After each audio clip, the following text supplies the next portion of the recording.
آیت نمبر 41. اعوذ باللہ من الشیطان الرجیم. بسم اللہ الرحمن الرحیم. فَكَيْفَ إِذَا جِئْنَا مِنْ كُلِّ أُمَّةٍ بِشَهِيدٍ وَجِئْنَا بِكَ عَلَى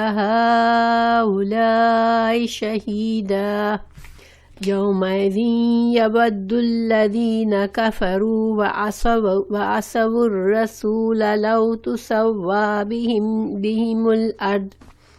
وَلَا يَكْتُمُونَ اللَّهَ حَدِيثًا. بس کیا حال ہوگا جس وقت کہ ہر امت میں سے ایک گواہ ہم لائیں گے، اور آپ یا رسول اللہ آپ کو ان لوگوں پر گواہ بنا کر لائیں گے. جس روز کافر اور رسول کے نافرمان صلی اللہ علیہ وسلم آرزو کریں گے کہ کاش انہیں زمین کے ساتھ ہموار کر دیا جاتا اور اللہ تعالیٰ سے کوئی بات نہ چھپا سکیں گے. تو پیچھے سے کیا تعلق ہے آج کی آیت کا؟ دیکھیں، پیچھے اللہ سبحانہ تعالیٰ نے ہمیں بتایا کہ قیامت کے دن انسان ذرہ برابر بھی نیکی کر کے آئے گا تو وہ بھی اسے نظر آ جائے گی، اور جو گناہ کر کے آیا ہوگا وہ بھی نظر آئے گی. یعنی ایک ذرہ برابر بھی نیکی یا بدی یا ہمارا کوئی بھی ایکشن اللہ سبحانہ تعالیٰ سے چھپا ہوا نہیں ہوگا. ہمارے اعمال نامے کھول دیے جائیں گے اور ہر چیز سامنے ہوگی. جو انسان اللہ کی نافرمانی کر کے گئے ہوں گے، اب تمام انسانیت کے سامنے اس کا ہر گناہ سامنے آئے گا. وہ دن کیسا ہوگا؟ دنیا میں ہم غلط کام کرتے ہیں تو ہم چاہتے ہیں کوئی کسی کو نہ معلوم ہو. دنیا میں لوگوں کے سامنے ہم اچھے بنتے ہیں، چاہے ہمارے اندر کچھ بھی غلط سوچ ہو یا ہم کچھ غلط کام کر رہے ہو. لیکن اس دن انسان اپنا کوئی غلط کام چھپا نہیں سکے گا اور ساری انسانیت کے سامنے کھل کے سب سامنے آ جائے گا. نہ صرف اتنا بلکہ اللہ سبحانہ تعالیٰ اس دن گواہوں کو بلائے گا. اعمال نامے تو سامنے ہوگے، سب پتہ چل رہا ہوگا کہ کیا صحیح کیا غلط، لیکن اس کے باوجود گواہوں کو بلایا جائے گا. ٹھیک ہے، تو رسولوں کے گواہی کے بارے میں بتا رہے ہیں کہ اس دن تمام انبیاء کو بلایا جائے گا گواہوں کے طور پر. تو یہ پیچھے سے تعلق ہے اس کا. اب ہم اس کو آیت کو سمجھتے ہیں تھوڑا. فَكَيْفَ، اللہ تعالیٰ یہ ایک انداز ہے کہ اس دن تمہارا کیا حال ہوگا. اس دن کیا حال ہوگا، جیسے انسان جب کسی کو سمجھانا چاہتا ہے، کسی کو ڈرانا چاہتا ہے کہ یہ جو تم کر رہے ہو، تم غلط کام کر رہے ہو، اس دن تمہارا کیا حال ہوگا جس دن تم پکڑے جاؤ گے. تو اسی طرح اللہ سبحانہ تعالیٰ یہاں پر ایک انداز ہے بتانے کا کہ اس دن کیا فَكَيْفَ، تو کس طرح ہوگا، کیسا حال ہوگا لوگوں کا. جب جب جئنا، ہم لائیں گے، من کل امتن، ہر امت میں سے، بشہیدن، ایک گواہ، یہ گواہ لائیں گے، اور وجئنا بکا، اور ہم لائیں گے تم کو یا رسول اللہ صلی اللہ علیہ وسلم، ہم آپ کو لائیں گے، اعلیٰ، اوپر، اولائے، ان لوگوں پر، شہیدن، گواہ کے بنا کر. تو یہاں پر صلی اللہ علیہ وسلم کو بتایا جا رہا ہے کہ تمام انبیاء گواہی کے لیے بلائے جائیں گے اور آپ کو پھر لوگوں پر گواہی کے لیے بلایا جائے گا. حضرت عبداللہ بن، یہ بخاری کی حدیث ہے، حضرت عبداللہ بن مسعود کی روایت ہے کہ رسول اللہ صلی اللہ علیہ وسلم نے فرمایا مجھے قرآن پڑھ کر سناؤ. تو حضرت عبداللہ بن مسعود نے کہا، میں نے عرض کی، اے اللہ کے رسول، میں آپ کو پڑھ کر سناؤں حالانکہ آپ پر تو قرآن نازل کیا گیا ہے. آپ صلی اللہ علیہ وسلم نے فرمایا، ہاں، میں اس بات کو پسند کرتا ہوں کہ مجھے کسی دوسرے سے بھی قرآن کو سنوں. تو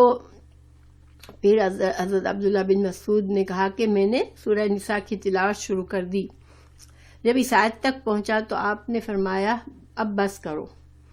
میں نے دیکھا تو آپ صلی اللہ علیہ وسلم کی آنکھیں اشکبار تھی، آپ کی آنکھوں سے آنسو بہہ رہے تھے. تو دیکھیں اس حدیث میں ہمیں بہت سی باتیں سیکھنے کو مل رہی ہے.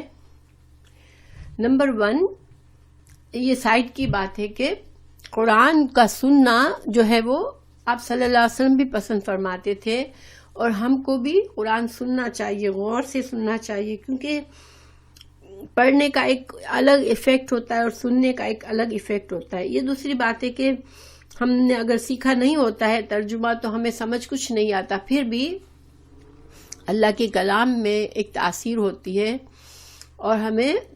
قرآن کو سننا بھی چاہیے. اور جب اللہ تعالیٰ توفیق دے تو اس کا ترجمہ اگر یاد ہو تو بہت ہی خوشی کی بات ہوتی ہے، کیونکہ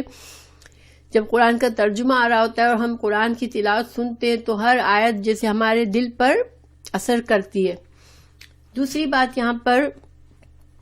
کہ آپ صلی اللہ علیہ وسلم کی آنکھوں سے آنسو بہ رہے تھے اس آیت سے کی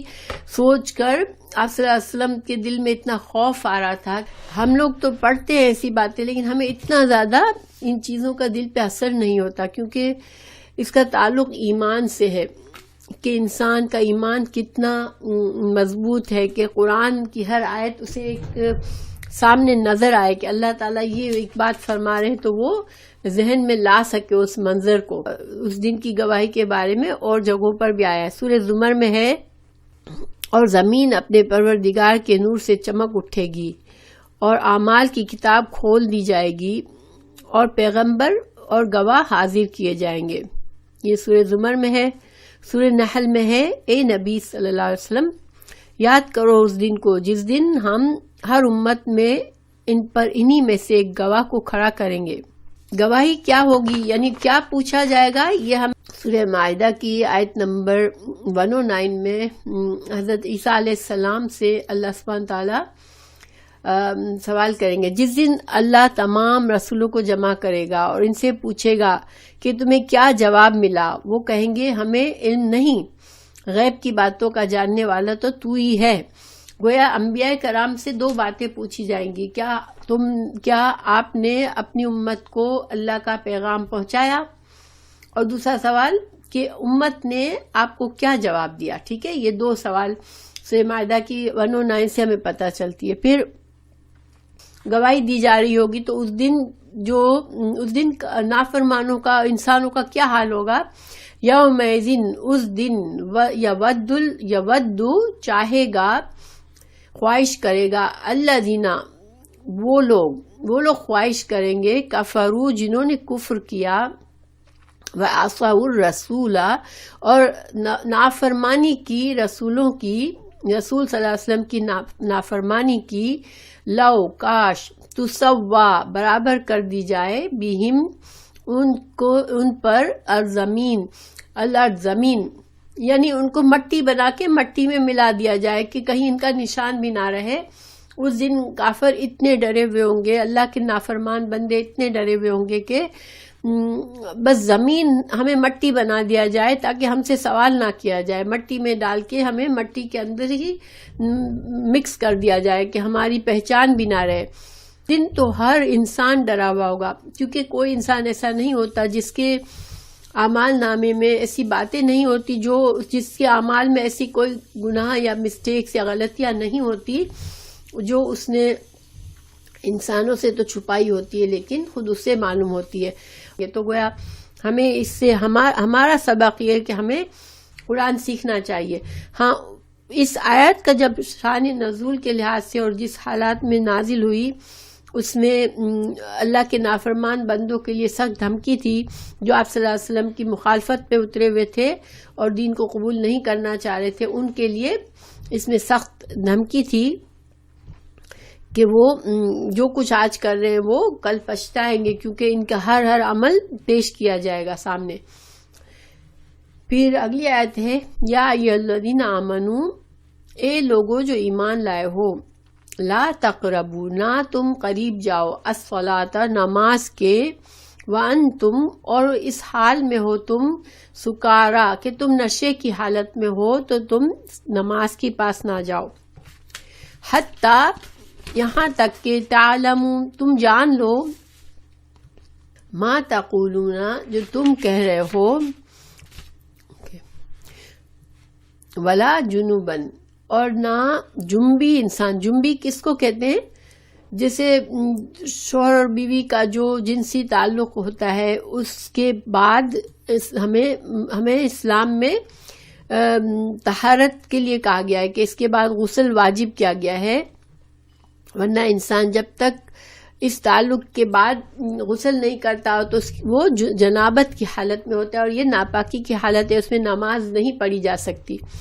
تو یہاں پر کہا جا رہا ہے کہ ولا جنوبی، اور نہ جنابت کی حالت میں، الا مگر عابری عبور کرنے والے، سبیلن راستے کو. تو یہاں پر یہ جو چھوٹا سا ٹکڑا ہے اس میں کیا حکم ہے کہ مسجد سے بھی نہ گزرے انسان، نہیں مسجد میں نہ بیٹھے انسان جب جنابت کی حالت میں ہو. تو یہی حکم پھر عورتوں پر بھی آتا ہے کہ عورت حیض کی حالت میں ہو تو مسجد میں جہاں نماز پڑھی جاتی ہے جس ایریا میں، وہاں نہ جا کے بیٹھے. اور اسی طرح بچے کی ڈیلیوری کے بعد جب تک پاک نہ ہو جائے عورت، جب تک وہ مسجد میں جا کے نہ بیٹھے. لیکن مسجد جیسے یہاں پر آج کل تو مسجدیں ایسی ہیں نا کہ کچھ ایریاز نماز کے لیے مخصوص ہوتے ہیں، کچھ میں دوسری ایکٹیویٹیز وغیرہ ہوتی ہیں، تو اس ایریا میں تو جا سکتی ہیں عورتیں، مگر جو مسجد نماز کی جگہ ہے اس میں نہ جائے اس حالت میں. ہاں لیکن جا کے بیٹھے نہ، مگر اگر کسی کو کسی وجہ سے گزرنا ہے، ضروری ہے وہاں سے، تو گزر سکتا ہے. حدیث اس بات کی دلیل ہے کہ عورت حیض میں ہو تو وہ بھی گزر سکتی ہے مسجد سے، ایک جگہ بیٹھے نہ جا کے مسجد میں. صحیح مسلم کی حدیث حضرت عائشہ رضی اللہ عنہ سے روایت ہے کہ رسول اللہ صلی اللہ علیہ وسلم نے مجھ سے فرمایا کہ مجھے مسجد سے چٹائی پکڑا دو. تو میں نے عرض کی کہ میں حالت حیض میں ہوں. تو آپ صلی اللہ علیہ وسلم نے فرمایا کہ حیض تمہارے ہاتھوں میں تو نہیں ہے. تو گویا یہاں اس حدیث سے ہمیں دو باتیں پتہ چلی. نماز کے لیے جو مسلح وغیرہ یوز کرتے ہیں اس کو پکڑنا جنابت کی حالت میں کوئی پرابلم نہیں ہے، ٹھیک ہے، اس کو اٹھا سکتے ہیں، اس کو پکڑ سکتے ہیں.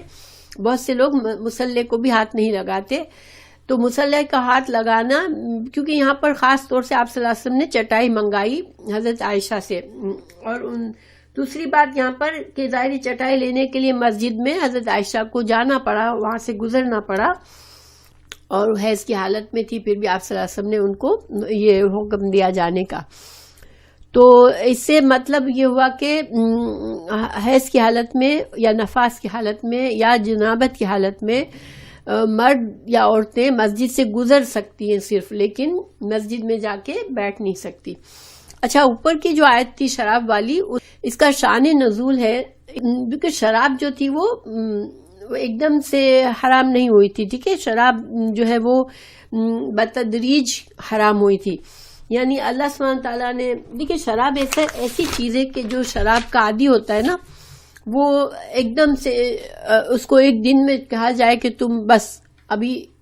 سے شراب چھوڑ دو، اس کے بعد کبھی مت پینا، تو شاید اس کے لیے بہت مشکل یا ناممکن ہو جائے. اس لیے اللہ سبحانہ تعالیٰ کی یہ حکمت ہے کہ جب احکامات آ رہے تھے، قرآن نازل ہو رہا تھا، تو اس طرح کے احکامات جس میں اگر بالکل ایک دم سے ایک سنتے ہی اس پر عمل کرنا ناممکن ہو جاتا، اس لیے اللہ سبحانہ تعالیٰ نے آسانیاں فرمائی اور ایسے احکامات کو بتدریج نازل فرمایا، ٹھیک ہے. تو ان میں سے یہ شراب کا ایک مثال ہے کہ سورہ بقرہ کی 219 آیت نمبر 219 میں اللہ نے فرمایا کہ آپ سے یہ شراب اور جوئے کے بارے میں پوچھتے ہیں، کہہ دیجئے کہ ان میں بہت بڑا گناہ ہے اور لوگوں کو اس سے کچھ فائدے بھی، دنیا کے کچھ فائدے بھی ملتے ہیں، لیکن ان کا گناہ ان کے نفع سے بہت زیادہ ہے. یہ پہلا حکم تھا جو شراب کے بارے میں لوگوں کو متنبہ کیا گیا کہ شراب جو ہے وہ اس کے اگر ہم کو کچھ فائدے ملتے ہیں لیکن اس کے گناہ بہت بڑا ہے. اللہ تعالیٰ نے گویا کہ مومنوں کو سمجھا دیا کہ تم، ظاہری بات ہے جو مومن ہوگا، جو یقین رکھتا ہوگا اللہ پر، اگر اللہ تعالیٰ اس کو سمجھا رہے ہیں کہ اس چیز میں تمہارے لیے نقصان زیادہ ہے نفع سے، تو وہ اس سے دور ہونے کی کوشش کرے گا. پھر دوسرا حکم یہ آیا سورہ نساء میں کہ نماز نہ پڑھو نشے کی حالت میں. اور یہاں پر وجہ بھی بتا دی، حکمت بھی بتا دی کہ کیوں شراب کے نشے میں نماز نہیں پڑھنی، کیونکہ نشے میں انسان کو سمجھ نہیں آتی کہ وہ کیا کر رہا ہے، کیا بول رہا ہے. حتی تعلموا ما تقولون، یعنی جب تک تم نماز نہ پڑھو، جب تک تم کو معلوم ہو کہ تم پڑھ کیا رہے ہو، ٹھیک ہے. اگر شراب کے نشے میں انسان اتنا بہکا ہوا ہے کہ اسے سمجھ ہی نہیں ہے کہ وہ کیا بول رہا ہے، تو ویسے میں نماز پڑھنا بہت خطرناک ہے، کیونکہ انسان کچھ غلط پڑھ سکتا ہے۔ تو پھر تیسرا جو حکم آیا سورہ مائدہ 91 میں کہ اے ایمان والو، بے شک بات یہ کہ شراب اور جوا بہت بت وغیرہ اور قرآ کے تیر یہ سب گندی چیزیں ہیں، شیطان کے کام ہیں، ان سے بالکل الگ رہو تاکہ تم فلاح یاب ہو جاؤ۔ یہ فائنل حکم تھا جس میں ان چیزوں کو، شراب، جوا، بت پرستی کو گندے اور شیطانی کام کہے گئے اور ان سے بچنے کا حکم دے دیا گیا کہ حتی تعلموا ما تقولون، کہ جب انسان نماز پڑھے تو اسے احساس ہونا چاہیے کہ میں بول کیا رہا ہوں، میں کیا پڑھ رہا ہوں، یہ نہیں کہ اسے ہوش ہی نہیں ہے وہ کیا پڑھ رہا ہے۔ ایسی نماز خطرناک ہو سکتی ہے کیونکہ انسان کچھ غلط پڑھ رہا ہے، گناہ کی بات پڑھ رہا ہے، آیت میں ایسی غلطی کر دی جس سے ثواب کے بجائے گناہ گار ہو گیا، تو یہ خطرہ ہوتا ہے۔ اسی لیے جن آیات کو عام طور پر جن سوروں کو ہم نماز میں پڑھتے ہیں، انسان کوشش کر کے ان کا مطلب یاد کر لے اور ان کو حفظ کر لے، بیکاز حفظ کے ساتھ ساتھ مطلب بھی پتا ہو انسان کو تو انسان فیل کرے گا کہ میں کیا پڑھ رہا ہوں، اللہ تعالیٰ سے میں کیا بات کہہ رہا ہوں، تو انشاءاللہ یہ ہماری نمازوں کو بہتر بنائے گا۔ تو دوسری حدیث ہے، احمد نے حضرت انس سے روایت کیا ہے کہ رسول اللہ صلی اللہ علیہ وسلم نے فرمایا، جب کوئی شخص نماز پڑھتے ہوئے اونگنے لگے تو اسے چاہیے کہ نماز چھوڑ کر سو جائے، اور نماز اس وقت پڑھے جب اسے یہ معلوم ہو کہ وہ کیا کہہ رہا ہے، اور صحیح بخاری میں ہے، ٹھیک ہے۔ دوسری نسائی میں ایک اور حدیث ہے جس میں یہ ٹکڑا اور زیادہ ہے کہ ہو سکتا ہے کہ حالت نیند میں نماز ادا کرتے ہوئے وہ مغفرت کی دعا کرنے کے بجائے اپنے آپ کو گالیاں دینے لگے۔ تو اب یہاں اس حدیث میں کہا گیا کہ نیند آ رہی ہو تو جا کے سو جائے نماز چھوڑ کر، لیکن اس کا یہ مطلب نہیں ہے کہ ہم عشاء کی نماز پڑھ رہے ہیں یا فجر کی نماز پڑھ رہے ہیں جو کہ فرض ہے، اب فرض نماز ہے اور لیکن چونکہ بھائی مجھے نیند آ رہی ہے تو میں جا کے سو جاؤں، یہ مطلب نہیں ہے۔ دیکھیں فجر کی اگر فرض نماز پڑھ رہے ہیں اور ہم پر نیند کا غلبہ آ رہا ہے تو ہم ایک بار وضو کر لیں، فریش ہو جائے، اٹھ کر تھوڑا سا چلیں، کچھ کریں تاکہ نیند کا غلبہ ختم ہو جائے، پھر نماز پڑھ لیں، کیونکہ ہو سکتا ہے کہ ہم عشاء کی نماز ہے، اب ہم نے کہا مجھے تو نیند آ رہی ہے میں تھوڑی دیر میں پڑھ لوں گی، پھر تھوڑی دیر میں آنکھ نہ کھلے تو ہماری فرض نماز جا سکتی ہے۔ ہاں اگر نفلی عبادات کر رہے ہیں، تہجد پڑھ رہے ہیں، اس میں اتنی نیند غالب ہو رہی ہے کہ بار بار آنکھ لگ جاتی ہے، تو پھر انسان جا کے سو جائے، بجائے اس کے کہ وہ ایسی حالت میں چانس لے کے کچھ غلط پڑھ لیا میں نے تو پھر مجھے گناہ ہو جائے گا۔ اس سے ہم فائدہ یہ بھی لے سکتے ہیں کہ نماز میں جو بھی صورتیں پڑھ رہے ہو ان کا ترجمہ ہمیں آنا چاہیے تاکہ ہمیں پتہ ہو کہ ہم کیا بول رہے ہیں، انشاءاللہ اس سے ہماری نماز میں خشوع اور خضوع بھی بڑھ جائے گا، ٹھیک ہے۔ تو وَإِن كُنتُم مَرْضَىٰ، اگر تم مریض ہو، او عَلَىٰ سَفَرٍ یا سفر میں ہو، او جَاءَ أَحَدٌ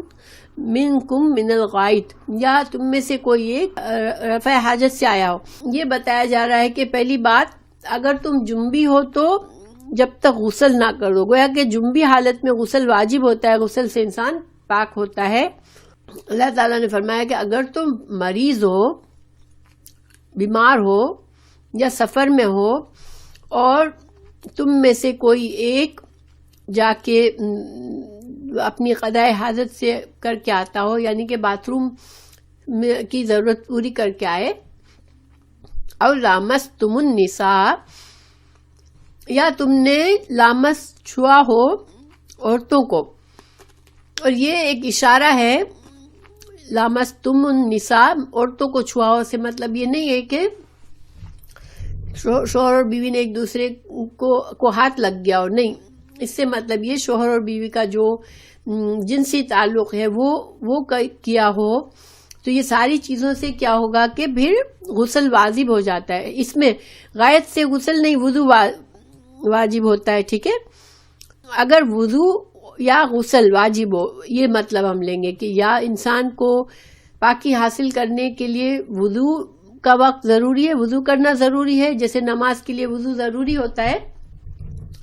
یا پھر انسان جنبی حالت میں یا انسان نے کو کسی اور ریزن سے اس پر جو ہے وہ غسل واجب ہو گیا تو پھر کیا کرے؟ فلم، پھر اگر نہ تجدو، تم پاؤ، مان، پانی، اور ایسی حالت ہو کہ پانی نہیں ہے، ٹھیک ہے، تو پھر کیا کرو تم؟ فتیممو، تو تیمم کرو، صعیدن، مٹی سے، طیباً، پاک مٹی سے تیمم کر لو، ٹھیک ہے۔ اچھا، تیمم کیا ہوتا ہے؟ تیمم کا لفظی معنی ہوتا ہے قصد کرنا، ارادہ کرنا، لیکن شریعت میں تیمم کا کیا مطلب ہے؟ پاک مٹی سے، شریعت کے اصطلاح میں پاک مٹی سے یا اس چیز کا جو پاک مٹی کے قائم مقام ہو قصد کرنا، یعنی کہ طہارت کی نیت سے دونوں ہاتھ مٹی پر مار کر چہرہ اور دونوں ہاتھوں پر مسح کرنا، یہ مراد ہے تیمم سے، ٹھیک ہے۔ تو تیمم کے یہاں پر یہ اس آیت میں تیمم کا حکم ہے، اور اللہ سبحانہ تعالیٰ نے آگے طریقہ بھی بتایا، فَامْسَحُوا، تو پھر مسح کرو، بِوُجُوهِكُمْ، اپنے چہروں پر، وَأَيْدِيكُمْ، اپنے ہاتھوں پر۔ اب حدیث سے ہمیں اس کی زیادہ وضاحت ملتی ہے کہ تیمم کیسے کرنا ہے، کہ مٹی ضروری ہے، ٹھیک ہے، تیمم کے لیے۔ پھر طریقہ کیا ہے کہ دونوں ہاتھوں کو مٹی پر مارے، پھر جو ایکسیس مٹی ہے اس کو جھاڑ دے، اور پھر وہ ہاتھ پہلے چہرے پر پھیرے ایک بار، اور پھر دونوں ہتھیلیوں پر، ہتھیلیاں جیسے جہاں تک کلائی تک انسان ایک دوسرے ہاتھ سے اس کو جیسے پھیر لے، تو یہ تیمم ہو گیا۔ اور نیت اور ارادہ جس طرح وضو کے لیے ہوتا ہے کہ نیت ضروری ہوتی ہے کہ میں اب تیمم کرنے لگی ہوں، اور اس میں بسم اللہ کہنا ضروری ہوتا ہے، جیسے کہ ہم وضو میں کرتے ہیں، ٹھیک ہے۔ اور اسی طرح وضو کے بعد جو دعا کرتے ہیں، اسی طرح تیمم کے بعد بھی ہم دعا پڑھیں گے، اشہدو ان لا الہ الا اللہ واشہدو ان محمد عبدہ ورسولہ۔ ارادہ، نیت کرنا، بسم اللہ پڑھنا، پھر مٹی پر ہاتھ مارنا، پھر مٹی سے جھڑکنا، چھوڑی جھڑکنا، اور پھر ہاتھوں سے پہلے چہرے پر ایک بار پھیرنا، پھر دونوں ہتھیلیوں پر پھیرنا۔ تو یہ اللہ سبحانہ تعالیٰ کی رخصت ہے ہمارے لیے کہ اگر اب کن کنڈیشنز میں رخصت ہے کہ انسان جو ہے پہلی بات سفر میں ہے اور پانی نہیں مل رہا، کہیں بھی کوشش کی اس نے پانی ڈھونڈنے کی مگر کہیں سے پانی نہیں ملا۔ اگر ہم گھر میں ہیں، کسی وجہ سے پانی بالکل نہیں ہے گھر میں، تو پھر ہم گھر میں بھی یہ کر سکتے ہیں، ٹھیک ہے، کہ پانی نہیں ملا، پہلی کنڈیشن کے پانی کو ڈھونڈا، کوشش کی مگر پانی نہیں ملا، تو پھر وضو کرنی ہے یا غسل واجب ہو گیا ہے، اس ناپاکی کی حالت ہے اور غسل کرنا ہے، تو یہ دونوں کام تیمم سے ہو جاتے ہیں۔ اور تیمم کا طریقہ دونوں میں ایک ہی ہے، چاہے غسل کے لیے کرنا ہے چاہے وضو کے لیے۔ پہلی شرط کیا ہے کہ پانی نہ ہو، اور پانی کے لیے انسان کوشش کرے لیکن پانی نہ ملے، چاہے وہ سفر میں ہے چاہے وہ اپنے گھر میں ہے، لیکن پانی نہیں ہے تو وضو کر سکتا ہے، وضو کی جگہ تیمم ہو سکتا ہے۔ دوسری بات بیماری ہے، دیکھیں انسان کی ایسی بیماری جس میں اس کو اگر پانی سے منہ ٹچ کرے گا تو وہ زخم ہے یا کچھ ہے جو کہ بہت بڑھ جائے گا، خطرہ ہو جائے گا، بیماری کے بڑھ جانے کا خطرہ ہو جائے گا، تو پھر انسان جو ہے پانی ہو تب بھی تیمم کر سکتا ہے۔ اگر وہ بیمار ہے اور ایسی بیماری ہے کہ اس کی بیماری بڑھ سکتی ہے، اگر وہ اس وقت پانی سے وضو کرے گا تو پھر انسان تیمم کر سکتا ہے۔ تو اور تیمم جو ہے وہ غسل اور وضو دونوں کے لیے کافی ہو جاتے ہیں۔ پھر اللہ تعالیٰ فرما رہا ہے کہ ان اللہ کان عفوا غفورا، بے شک اللہ تعالیٰ معاف کرنے والا ہے اور بخشنے والا ہے، کیونکہ اللہ سبحانہ تعالیٰ نے ہماری اپنی دو صفات یہاں بتائی، اور اس کی وجہ یہ ہے کہ اللہ سبحانہ تعالیٰ ہمارے لیے آسانیاں کرتا ہے۔ اللہ تعالیٰ نے وضو کی جگہ مٹی سے کام ہمیں چلانے کی اجازت دے دی، اور اتنا آسان کر دیا کہ کہیں ہم جو ہیں وہ گنہگار نہ ہو، اپنی نماز چھوڑیں، ہماری فرض عبادات نہ چھوڑیں۔ اس لیے اللہ تعالیٰ نے ہمیں معاف فرما دیا کہ ہم اس وقت وضو نہیں کر پا رہے، اور اللہ تعالیٰ نے ہمیں بخش دیا کہ ہم نے کمی کی، غسل اور وضو کی جگہ صرف تیمم کیا، تو یہ اللہ سبحانہ تعالیٰ نے ہمیں معاف بھی کر دیا۔ اللہ سبحانہ تعالیٰ بخشنے والا اور مہربان ہے۔ تو اس معاملے میں کچھ احادیث، صحیح بخاری کی حدیث ہے،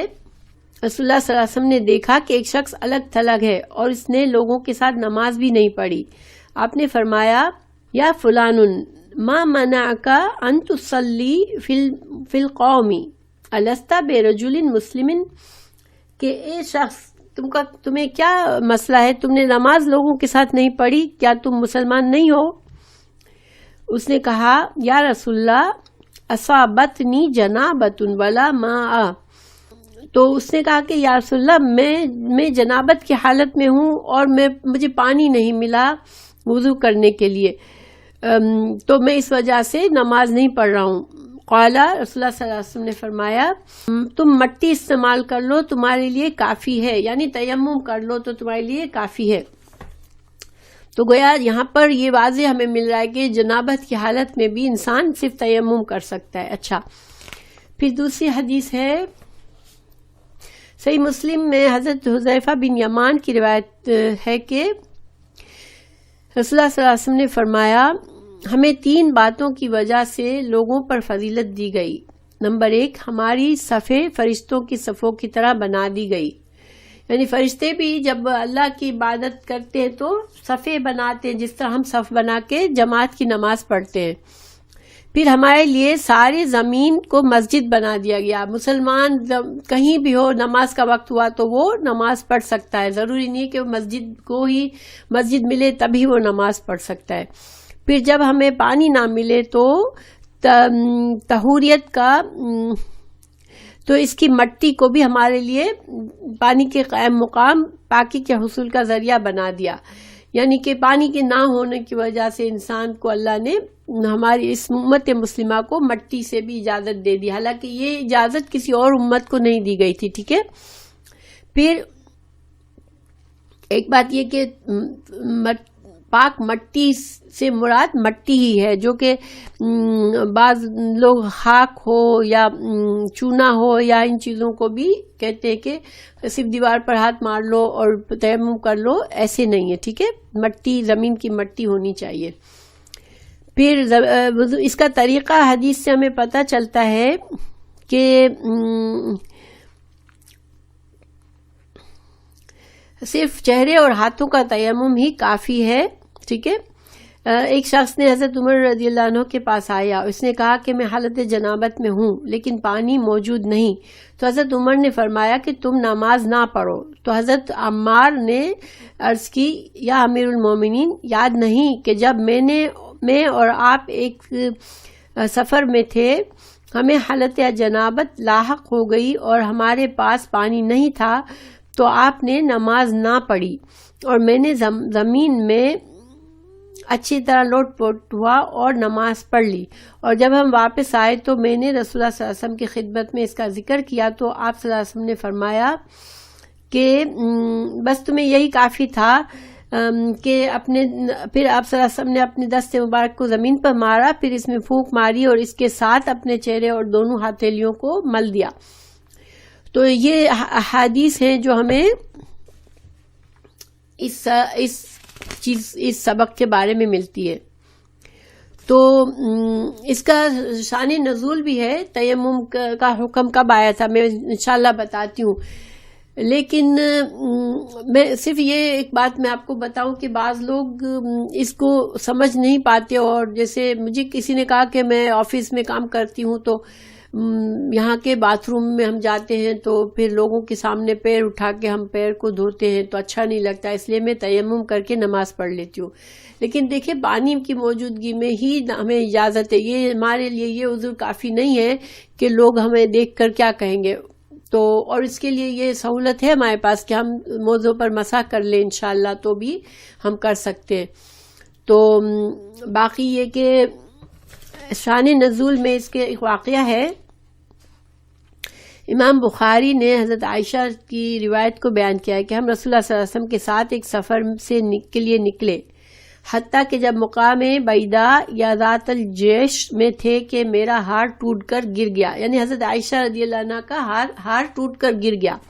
رسول اللہ صلی اللہ علیہ وسلم اس کی تلاش کے لیے رک گئے، لوگ بھی آپ کے ساتھ رک گئے، مگر نہ اس جگہ پر ہی پانی موجود تھا اور نہ لوگوں کے پاس پانی تھا۔ لوگ حضرت ابوبکر صدیق کے پاس آ کر کہنے لگے آپ دیکھتے نہیں ہیں کہ عائشہ رضی اللہ عنہ نے کیا کیا ہے، کہ رسول اللہ صلی اللہ علیہ وسلم اور لوگوں کو یہاں روک لیا ہے کہ نہ تو ان کے پاس پانی ہے اور نہ اس جگہ پر ہی پانی موجود ہے۔ حضرت ابوبکر صدیق جو کہ حضرت ابوبکر صدیق حضرت عائشہ کے والد تھے، ٹھیک ہے، تو وہ میرے پاس آئے، یعنی حضرت عائشہ بتا رہی ہے کہ میرے والد میرے پاس آئے تو اس وقت رسول اللہ صلی اللہ علیہ وسلم میری ران پر سر مبارک رکھے ہوئے سو رہے تھے، تو فرمانے لگے، یعنی کہ حضرت ابوبکر صدیق نے کہا حضرت عائشہ سے، تم نے رسول اللہ صلی اللہ علیہ وسلم اور لوگوں کو روک رکھا ہے جبکہ یہاں پانی نہیں ہے اور نہ اس کے پاس ہی پانی ہے۔ حضرت عائشہ بیان فرماتی ہے کہ حضرت ابوبکر نے مجھے ڈانٹا اور خوب برا بھلا کہا اور میرے پہلو پر ہاتھ سے مارنے لگے، لیکن میں نے اس وجہ سے کوئی حرکت نہ کی کہ رسول اللہ صلی اللہ علیہ وسلم میری ران پر سر مبارک رکھے سو رہے تھے۔ رسول اللہ صلی اللہ علیہ وسلم بھی جب صبح اٹھے تو پانی نہیں تھا، تو اللہ تعالیٰ نے آیت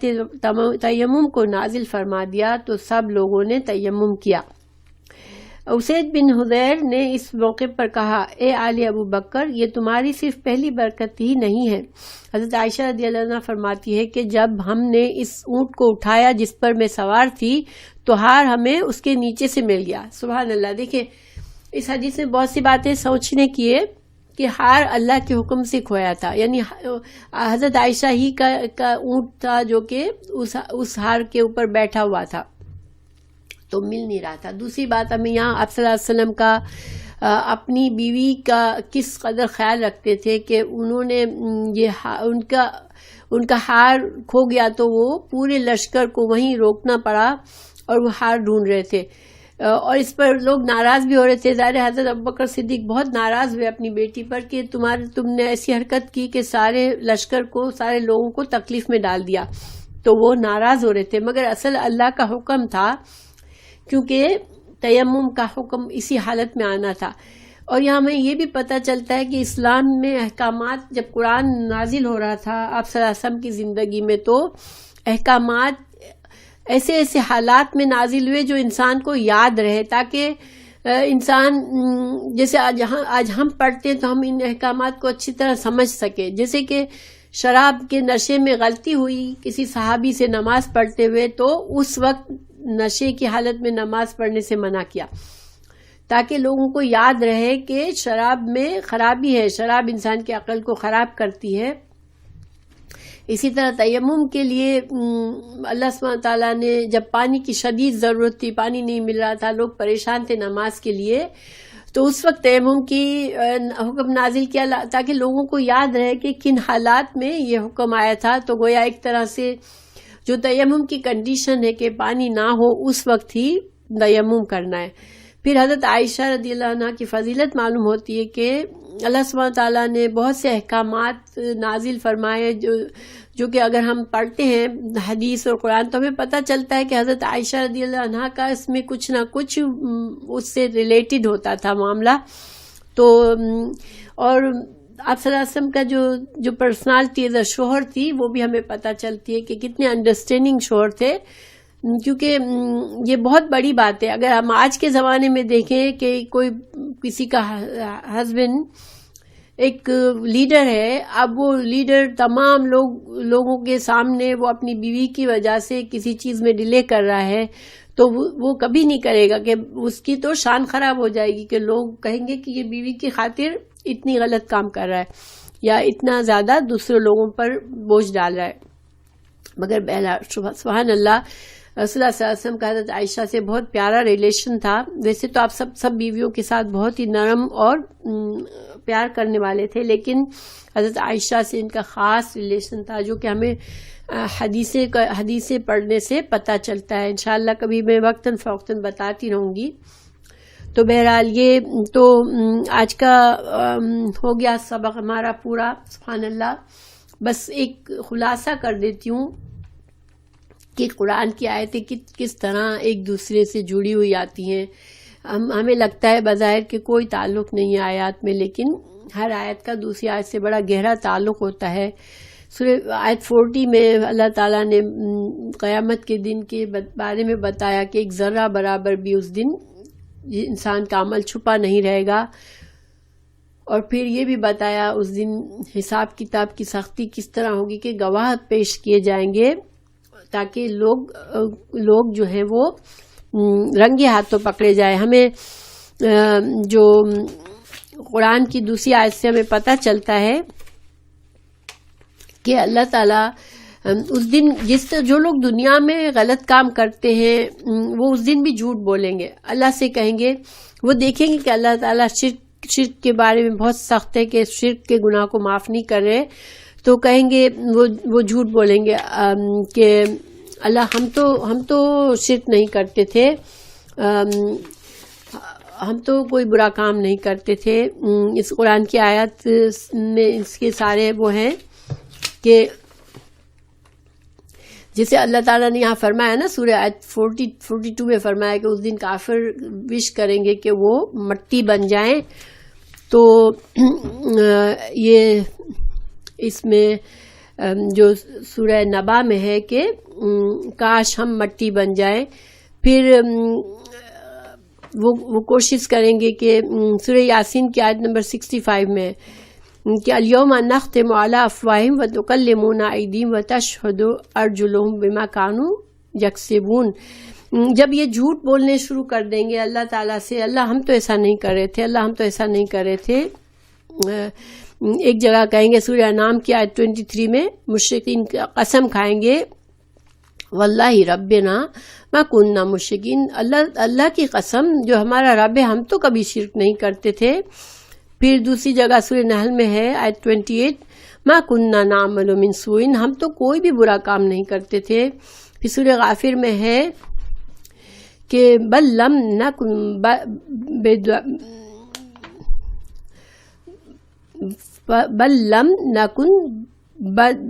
بدعو من قبل, ہم سوری یہاں میں نے کچھ غلط لکھا ہے, لیکن ہم تو اللہ کے سوا کسی اور الہ کو نہیں پکارتے تھے, یہ ترجمہ ہے اس کا, ٹھیک ہے. تو جب یہ جھوٹ بولیں گے تو اللہ تعالیٰ سورہ یاسین میں ہمیں بتایا کہ اللہ تعالیٰ ان کی زبانوں پر, ان کے منہوں پر پھر مہر لگا دیں گا, پھر وہ بول نہیں سکیں گے. پھر ان کے ہاتھ گواہی دیں گے, ان کے پاؤں گواہی دیں گے, ان کی کھالیں گواہی دیں گی کہ وہ کیا کرتے تھے. ایک ایک گناہ ان کے اعضاء بتائیں گے. تو یعنی کہ یہ کنیکشن ہے. پچھلی آیت میں جیسے بتایا کہ ذرا ذرا بھی پتہ چل جائے گا, ایک ایک گناہ پتہ چل جائے گا, تو یہاں پر گواہی بھی ایک ایک چیز کی گواہی ہو جائے گی کہ ایک ایک ذرہ انسان کے جسم کا ایک ایک حصہ بھی بتائے گا کہ ہم نے یہ گناہ کیا تھا. پھر اس کے بعد یہ جو آیت ہے جس میں تیمم کا حکم ہے, تو اس سے ہمیں پتہ چلتا ہے کہ اللہ سبحانہ تعالیٰ نے ہمارے لیے کوئی سختی نہیں رکھی ہے دین میں. دین آسان ہے, ہم کر سکتے ہیں جو کچھ بھی اللہ نے بتایا ہے ہم اس پر عمل کر سکتے ہیں, کیونکہ اللہ تعالیٰ نے رخصتیں بھی دی ہے. کہ یہاں پر ایک رخصت بتا دی کہ وضو کے لیے پانی نہیں ہے تو تیمم کر لو, لیکن نماز نہ چھوڑو. تو اللہ تو غفور رحیم ہے, اللہ سبحانہ تعالیٰ نے ہمیں آسان دین دیا ہے اور اس میں رخصتیں دی ہیں تاکہ ہم کسی طرح اللہ کے احکامات سے پیچھے نہ رہیں. اور اس دن قیامت کا دن جس دن ایک ایک عمل ہمارا سامنے آئے گا, اس دن ہم جو ہے وہ حسرت نہ کریں کہ یہ کیا ہو گیا ہمارے ساتھ, ہم نے تو بہت غلط کر دیا. تو یہ سارا کنیکشن ہے آج کے لیسن کا. اللہ سبحانہ تعالیٰ ہمیں توفیق دے کہ ہم قرآن کو سیکھیں اور اس میں سستی نہ کریں اور قرآن کو سمجھیں اور پھر اپنی زندگی پہ غور کریں کہ ہم کیا کر رہے ہیں. ہم آج دنیا میں چھوٹی چھوٹی باتوں میں جھوٹ بول دیتے ہیں, چھوٹے چھوٹے ایکسکیوزز پہ ہم اللہ کے احکامات کو چھوڑ دیتے ہیں. نماز تفریح کے لیے باہر نکلے ہیں, اب نماز کیسے پڑھیں, چلو اب ہم کوئی بات نہیں قضا کر لیں گے. شادی میں گئے تو ہم کیا کریں, ہم تو بعد میں قضا کر لیں گے. یہ سارے ہماری اپنی رخصتیں نہیں چلتی, ٹھیک ہے. ہمیں اللہ کے سبحانہ تعالیٰ کے دین کو سمجھنا ہے اور اس پر پوری طرح عمل کرنا ہے. جہاں ہمارے لیے واقعی مشکل ہے وہاں اللہ نے ہمارے لیے رخصتیں دی ہیں, تو ہم ان رخصتوں کو پھر لے سکتے ہیں. ہم اپنی مرضی سے رخصتیں نہیں بنا سکتے اللہ کے احکامات میں. اور یہ قیامت کا دن تو آئے گا اور اس دن پھر انسان بہت حسرت کرے گا, کیونکہ اس کا ایک ایک عمل اس کے سامنے آئے گا کہ میں نے یہ کیا کر دیا, کہ میں نے اپنا سارا وقت ضائع کر دیا. اور اللہ سبحانہ تعالیٰ کے چھوٹے چھوٹے احکامات میں پورے کرتا، اور مجھے کتنا اجر و ثواب مل سکتا تھا وہ میں نے اس کو گنوا دیا وہ موقع. تو اللہ تعالیٰ ہمیں توفیق دے کہ ہم صحیح دین پر عمل کریں انشاءاللہ. اللہ تعالیٰ ہمیں سمجھ دے دین کی، اور اللہ سبحانہ تعالیٰ ہمیں آخرت میں سرخرو رکھے.